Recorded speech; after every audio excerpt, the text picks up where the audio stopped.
السلام علیکم دوستو، آج ہم امسال 2025-26 کی ششم جماعت کی نئی سائنس کی کتاب تجسس، اس کے پہلے یونٹ جو بہت ہی آسان ہے اور سائنس کسے کہتے ہیں، یہ کس طرح آگے بڑھتا ہے، اس کے بارے میں ہے جانتے ہیں۔ ہم بچپن ہی سے اپنے اطراف کی چھان بین کرنا اور اس کے بارے میں اپنے بڑوں سے سوالات پوچھنا شروع کر دیتے ہیں، کیونکہ بچوں میں تجسس کا مادہ ہوتا ہے، دنیا کو سمجھنے کی کیوریاسٹی ہوتی ہے۔ دراصل یہی سائنس ہے۔ تو سائنس اس دنیا کو سمجھنے میں، جہاں ہم رہتے ہیں، اور اس کائنات کے اسرار یا راز سے پردہ اٹھانے کے لیے سوچنے، مشاہدہ کرنے اور کاموں کو انجام دینے کا ایک خاص طریقہ ہے۔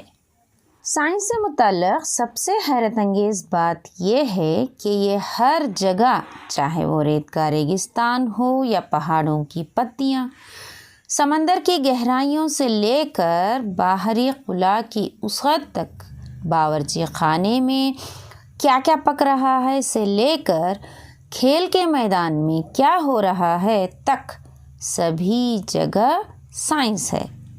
سائنس وسیع و عریض اور نہ ختم ہونے والا یکساں معمہ ہے۔ ہماری ہر نئی کھوج اس میں ایک نئی کڑی کو جوڑتا ہے۔ جو ہم زیادہ سے زیادہ معلومات حاصل کرتے رہتے ہیں، ہمیں یہ احساس ہونے لگتا ہے کہ تمام چیزیں آپس میں ایک دوسرے سے مربوط ہیں۔ ہمارے گھر، زمین، یعنی جس نظام شمسی میں ہم زندگی بسر کر رہے ہیں، زمین، اس پر زندگی کا حیرت انگیز تنوع ہمیں دیکھنے کو ملتا ہے۔ مثلاً بیج سے پودے یا درخت کا بننا، کیٹرپلر سے خوبصورت تتلی کا بننا، یہ سب نشو و نما ہے۔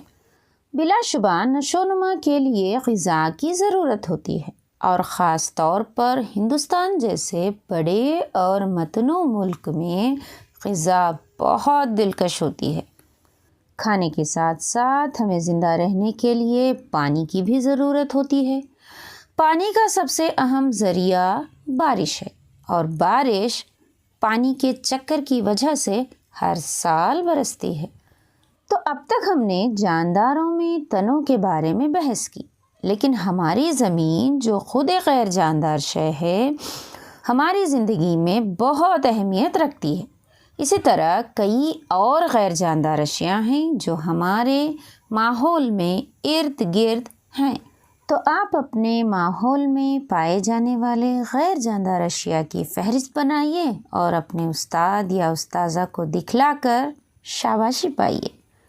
ہمارے سوالات یا تجسس کا سلسلہ یہیں پر ختم نہیں ہوتا، بلکہ ہمارا قابل دماغ بہت سے سوالوں کے جوابات ہر روز تلاش کرتے رہتا ہے۔ جیسے اگر آپ قلم کی مدد سے لکھ رہے ہوں اور وہ درمیان میں ہی رک جائے، تو آپ خود سے سوال کریں گے کہ یہ کیوں رک گیا؟ اس کے بعد آپ قیاس لگائیں گے کہ کہیں اس کی سیاہی ختم تو نہیں ہو گئی۔ تو اس اندازے کو یقینی بنانے کے لیے آپ قلم کھول کر سیاہی کی جانچ کریں گے۔ اگر سچ میں سیاہی ختم ہو گئی ہے تو آپ خوش ہو جائیں گے کہ آپ کا قیاس صحیح تھا، لیکن اگر سیاہی ختم نہیں ہوئی تو آپ پھر سے دوسرا قیاس لگائیں گے کہ شاید سیاہی سوکھ گئی ہوگی، اور اس لیے دوسرا عمل کریں گے، اور اس طرح سے اس مسئلے کا حل آپ ڈھونڈ لیں گے۔ تو یہ جگسا پزل کی مانند ہی ہوا کہ اس کے سبھی پہلو کی مدد سے ہم نے ایک مسئلے کا حل ڈھونڈ لیا۔